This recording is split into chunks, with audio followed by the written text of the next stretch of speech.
So try to sit in a comfortable position, and we try to do this visualization that goes with taking refuge. And that goes into like really, then the refuge becomes really meaningful. So close your eyes, take a few deep breaths, bring the mind to where the body is, as Lama Yeshe used to say.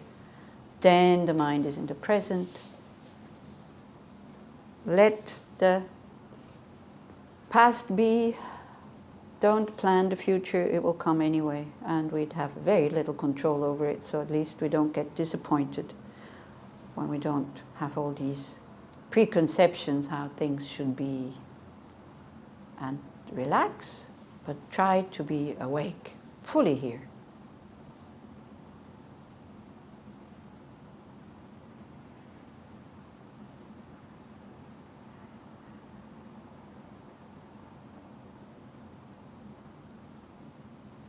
Then you can start by thinking about a few points that we did just before when we read the foundation of all good qualities.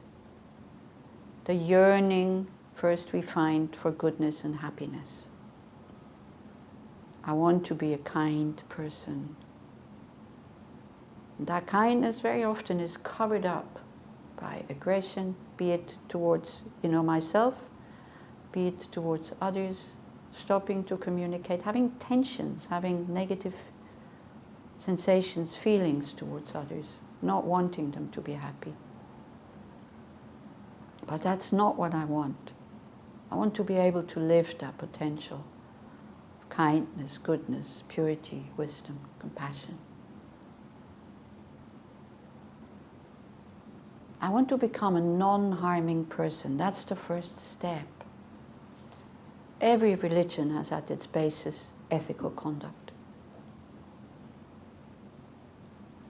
And we can only have altruism if we have learned that. Strong wish, may I not harm others anymore. May I not be pushed by my negative emotions. Right now I have the opportunity to work with this. I need instructions. I need methods.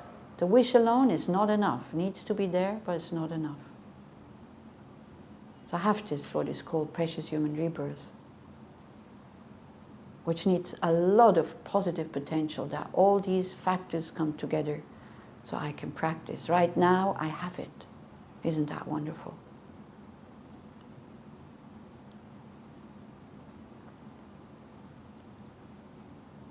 I have the conditions to attain what I want to attain, if I know what I want to attain.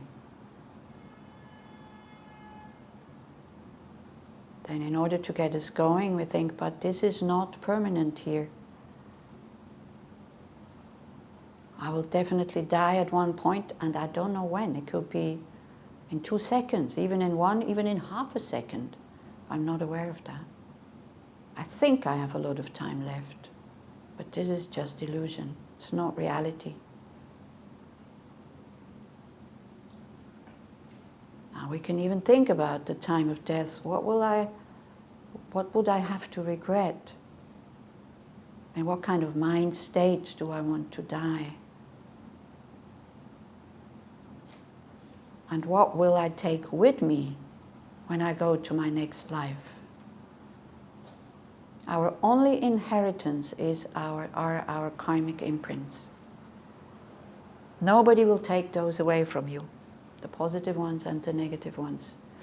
They're entirely yours. You cannot share them with anybody. Not with your partner, not with your children. You cannot leave them here for your children to have them. It's the only thing we inherit is our karmic imprints that we take with us. So what kind of things do we want to put in that last suitcase that we take along? We have a choice right now.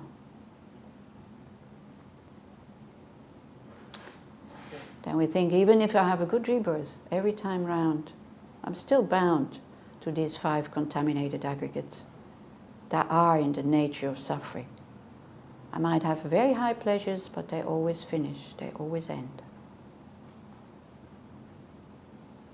So let me see the causes, the root cause, wrong view about reality, which creates aversion, and greed or desire. May I be able to cut that root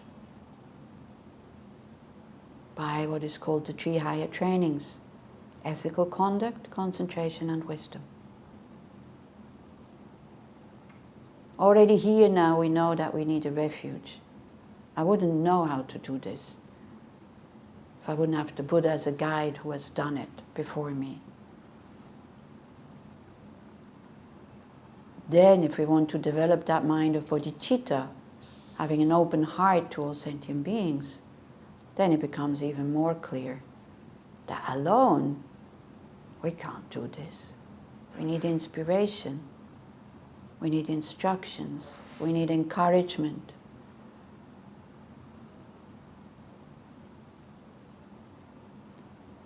So it's with these kinds of minds I want to get out of samsara. And I trust the methods of the Buddha, the Dharma, and the Sangha. That refuge becomes very powerful. Understanding we can't do this alone, but understanding also somebody has done it before me, knows how this is done. In order to trust the Buddha's teachings, you have to study them and to try them out. That's the only trust that would count here. Not blind faith.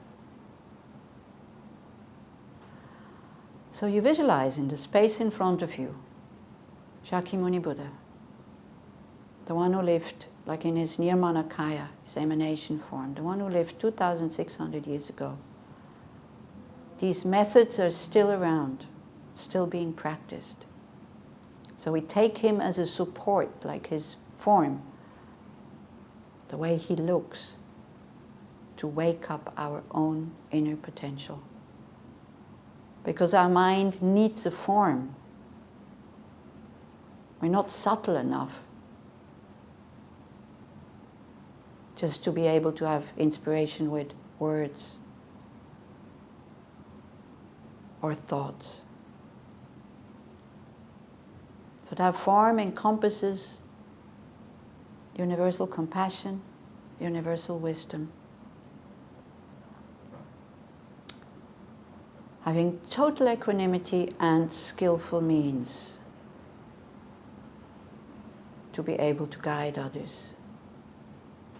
So when we visualize, we also know the Buddha's mind is everywhere all the time. So it's not that he comes here now because I've visualized. My mind is becoming aware of it, that the Buddhas are always there by visualizing it.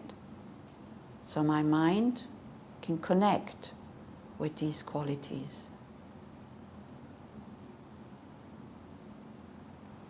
Okay, and if you would be very precise, you can think, he's sitting on a throne which have at each corner 2 snow lions. It's the 8 fearlessnesses. Then on that throne is a lotus, which symbolizes renunciation, or this kind of mind who wants to be free from suffering and the causes of suffering.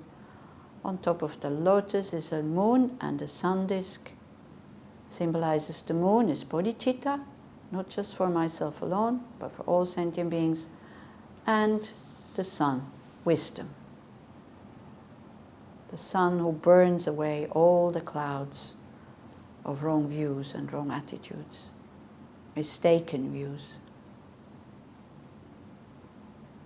On top of that sits Shakyamuni Buddha, body made out of light, golden, beautiful, translucent. Whatever comes as a visualization, just use that. Don't make it solid, make it transparent. The main thing is that you think, even if there's no image coming, the Buddha is there all the time. I only need to connect. So you open up.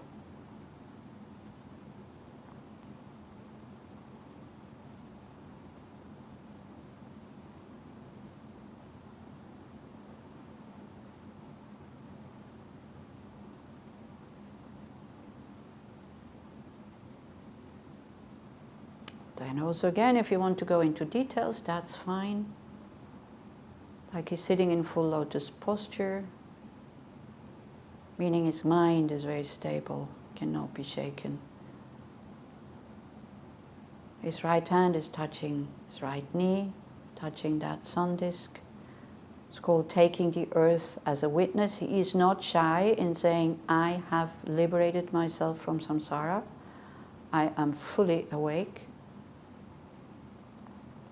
He takes the earth as the witness, it is said with that gesture. His left hand is in his lap, holding a bowl filled with nectar. It's the nectar that overcomes the 4 maras, or our 4 problems that we have. The 5 contaminated aggregates, which are in the nature of suffering, our negative emotions, and death, because it finishes the practice. The 4th mara is some kind of negative forces outside, but the 3 are internal maras. Buddha has overcome them. That nectar is basically his methods how to overcome it. Then he's dressed in the saffron robes of a monk. His ears are very long, his eyes narrow, half closed. Again, very peaceful gaze on his face because he knows suffering can end. He knows when the right conditions and causes come together, there will be no more suffering because it's an illusion actually. And everybody has this potential to free him or herself from it. That's why the Buddhas are so peaceful.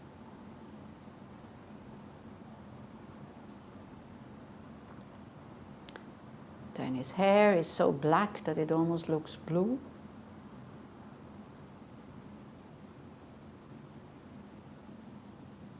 And with his eyes are a very compassionate, peaceful gaze that he is looking at us.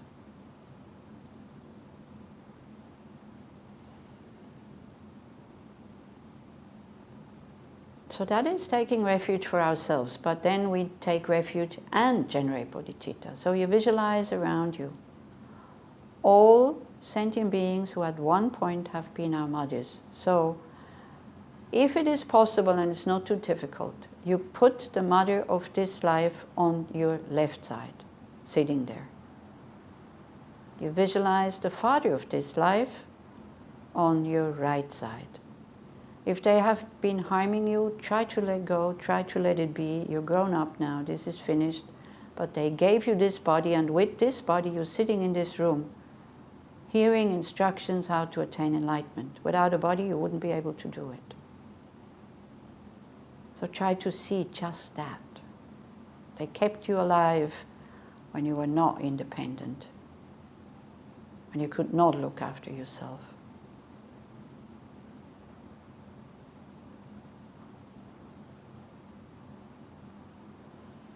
These 2 people are, whether we like it or not, they are the most important people in our life, because without them, we would not be alive. Maybe in another form, yes, but who knows where, and who knows how.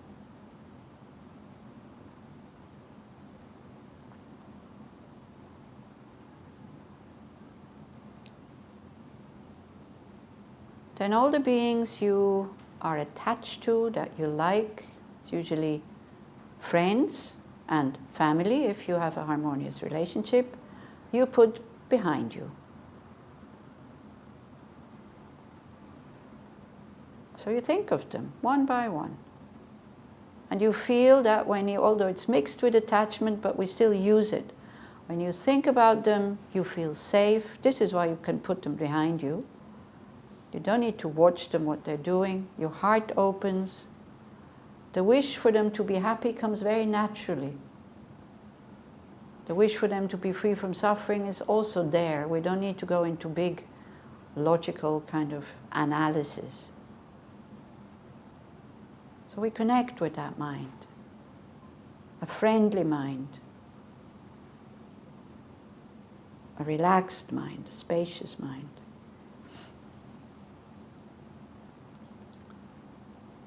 Then people you dislike, people who cause you a problem, or that you are causing a problem for them, they don't like you, you put in the space in front of you, closer to the Buddha. Not so that you can watch them because you don't trust them, but we put them very close to the Buddha, thinking they are the ones who need these teachings. May they be inspired by the Buddha.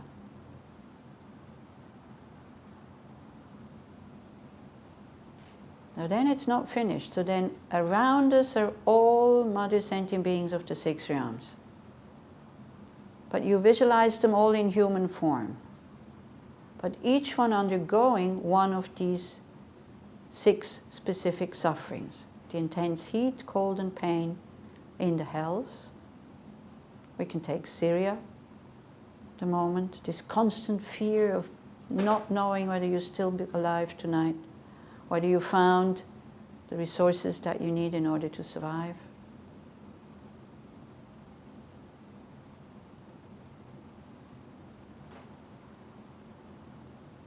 Then suffering of the hungry ghost, beings' minds were totally overcome by greed and want and need.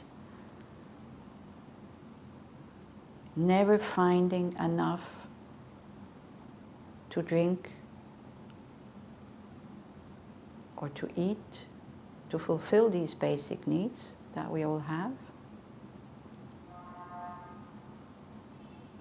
Then the animals who are exploited and who have a lot of fear. There's a lot of fear in the animal realm. You know, they kill each other. Not the same kind, but they hunt. Even the cats here in Tel Aviv, even though nobody, I think, is out to kind of kill them, but there's a lot of fear. Mice, rats.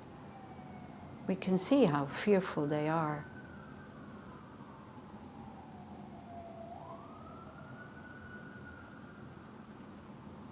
So you're either on the constant hunt or you're being hunted.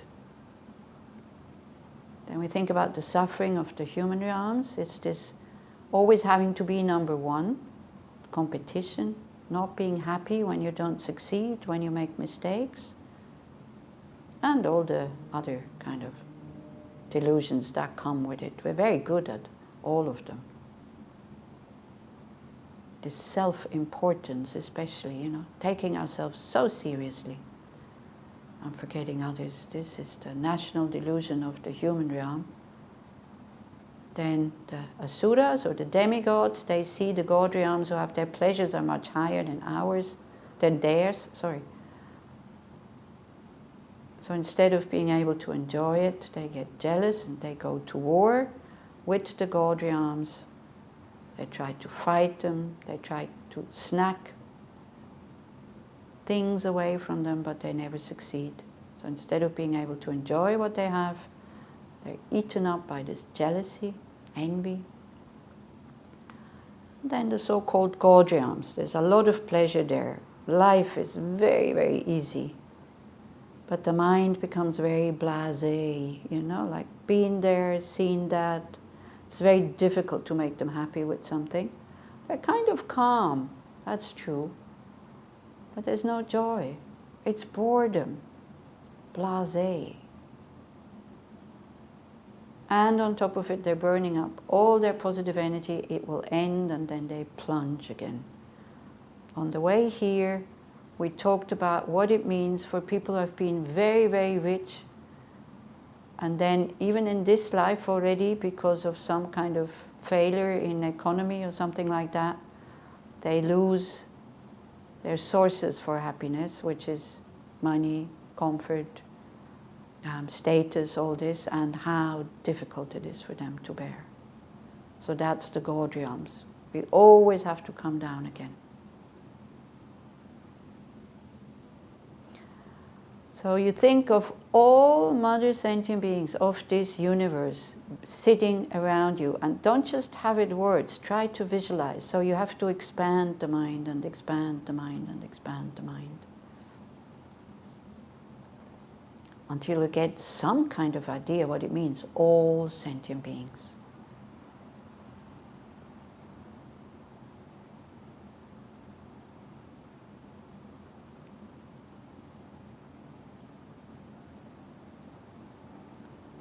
And then we take refuge, which is on page 28.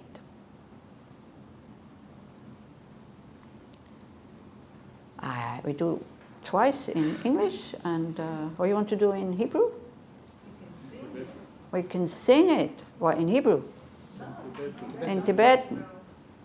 Sangye chodan soki chonam la chanchu bardu dani kyapsuchi tagi chinsoki pesonam gi jola penchi sangye jupasho. Sangye chodan soki chonam la chanchu bardu dani kyapsuchi tagi chinsoki pesonam gi chola penchi sangye jupasho. Sangye chodan soki chonam la chanchu bardu dani kyapsuchi tagi chinsoki pesonam gi chola penchi sangye jupasho. Okay, then you visualize the Buddha because you trust him. I mean, that's what you just said. I trust the Buddha's teachings that I can reach enlightenment if I apply these methods. So you visualize that his throne melts into light, melts into the form of the Buddha. Then the lotus, sun, moon, disc also melt into the Buddha. Then that Buddha comes to the crown of your head, faces the way you are facing, and then melts into a ball of golden light. Quite small, like a marble. Then if it feels comfortable, and if you are serious with you taking refuge, it should feel very comfortable. You see that this light through your crown absorbs through the central channel into your heart. It's not the physical heart, it's the heart chakra, which is in the middle of your upper body, where our not developed potential is residing, the clear light mind, very subtle mind. So that golden ball of light absorbs into there.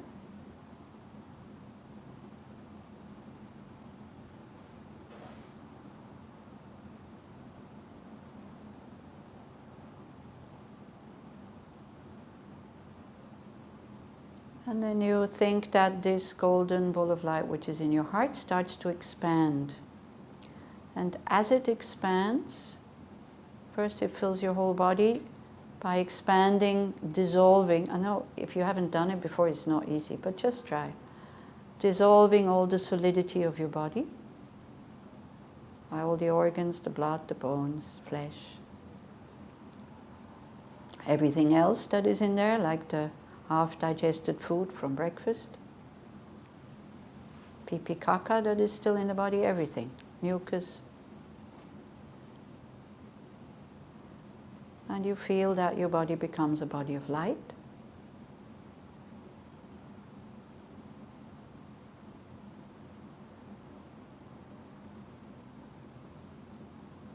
Then that light expands further, so it dissolves even the outer layer, like the skin of your body, and it fills the whole room. As it fills the room, it dissolves everything that is in this room. The beings, the objects, the walls, the roof.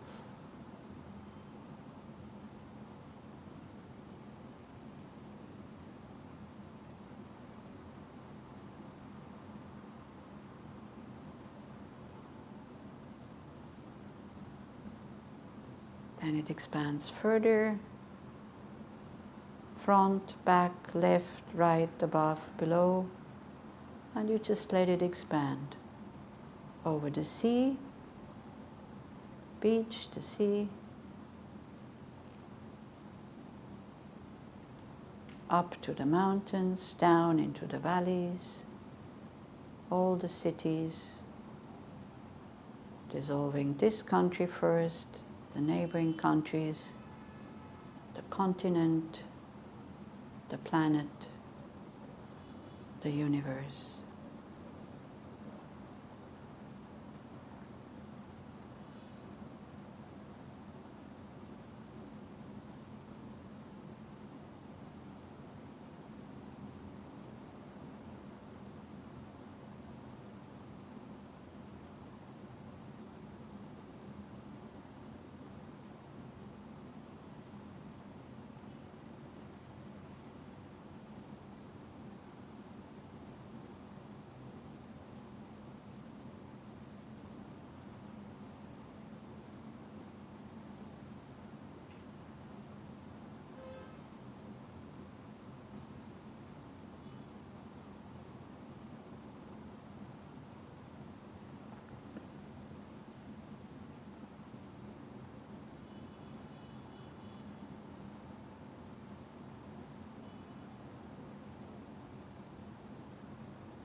So then we shorten this a little bit, because you can stay in that state as long as you like, and you can do your shamatha meditation there.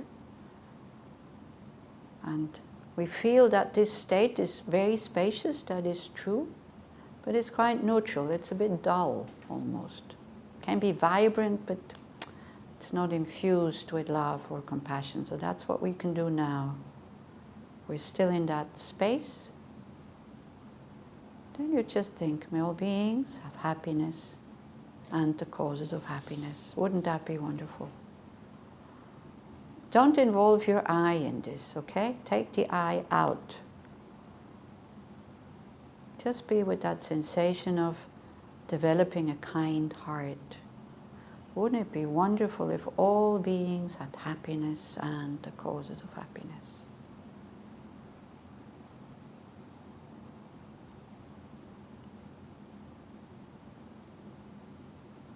When we talk about open heart, it's also wrong. Not an open heart, no heart, just space.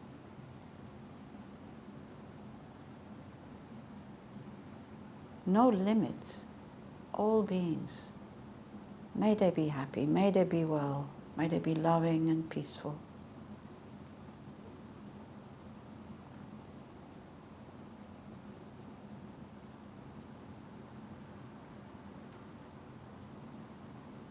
And then we fill it with compassion. But because we see they're not loving and peaceful, they're actually suffering, creating more causes because of that for future suffering. Wouldn't it be wonderful if all beings were free from suffering and the causes of suffering, the negative emotions? So again, you don't have to do anything yet. It's just a wish. Again, take the I out.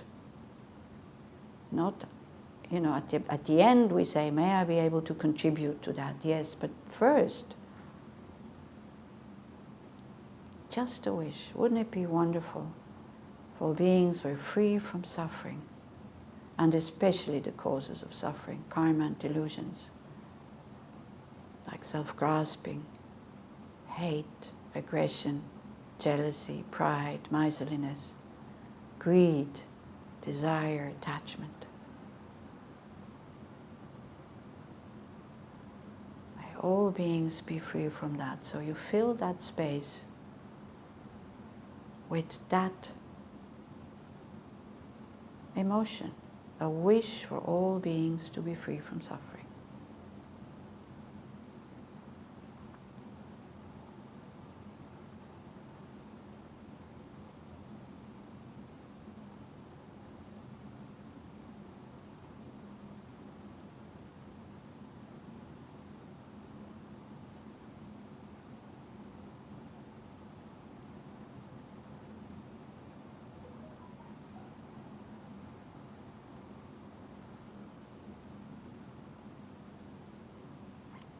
And then when that wish is there, then we can bring in the I, but not a self-existent I. We can think, may this combination of body and mind that I call I, may this one be able to contribute to the happiness of beings and to freedom from their suffering.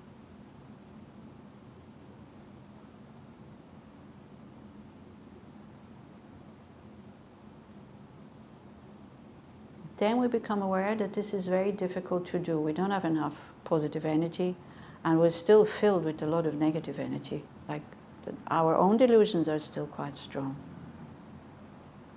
So then at this point you would do the 7 limbs, which I think you don't have in the books, but many of you probably know it by heart. So the 7 limb prayer, it's not a prayer, it's actually a practice, is to generate a lot of positive potential, to accumulate, and to purify negative karma. It's antidotes to 7 negative minds. And you say reverently, I prostrate with my body, speech and mind, an antidote to arrogance and pride, that you can do this by yourself. We appreciate the Buddha's presence. We show our appreciation by making offerings. I present clouds of every type of offering, actual and imagined.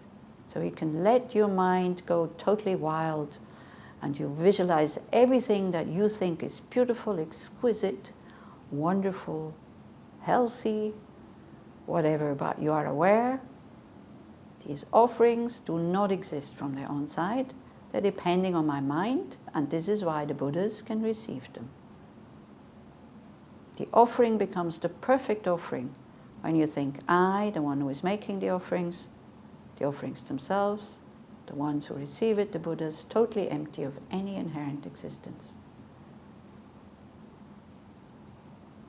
And you fill the sky with these offerings. You give them oceans and oceans and oceans of flowers.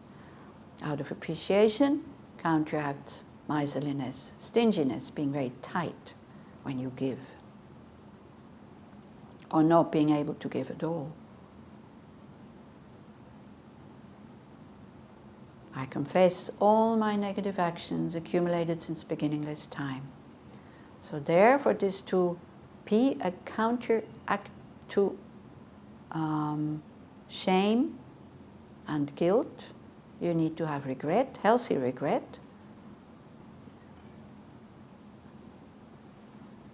You need to kind of have some kind of trust that you can get rid of that bad memory in order to transform it into a good memory, the memory of, may I never do this again?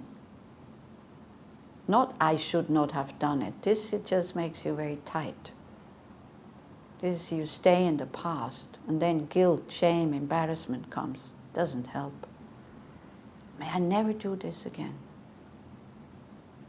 We take refuge in the Buddha to protect our mind. And we do some kind of action to make up for it. We pay the debt. Then it becomes perfect confession, purifies negative imprints. Then, I rejoice in the positive actions of all ordinary and extraordinary or holy beings. So it counteracts jealousy.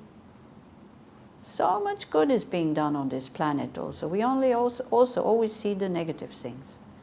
But there's a lot of good that is being done. People trying to develop a good heart, to help others.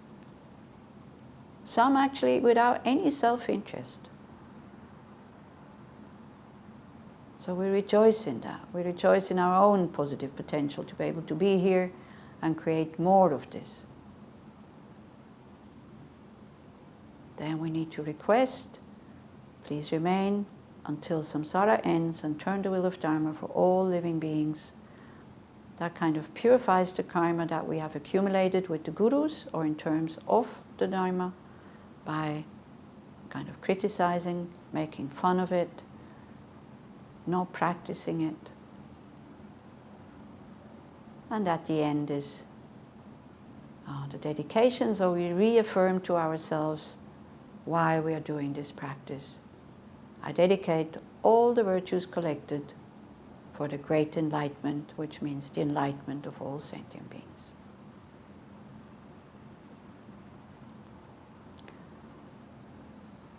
Okay, then the next part would be you offer a mandala, first the outer mandala, which is a perfect universe, so that you kind of develop the trust that a Buddha can manifest what is called the Pure Land, and you want to be able to manifest it so that all beings can enjoy it.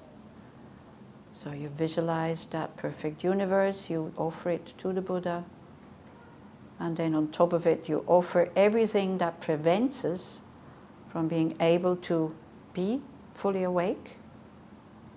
We offer our friends, our enemies, the strangers, our possessions, and we also give away our attachment, our aversion, our ignorance, and we ask for blessings to be free from the three poisons. We totally give everything away. Everything that we think creates happiness, but actually creates dissatisfaction when it's paired with attachment. And the wrong view of this is mine.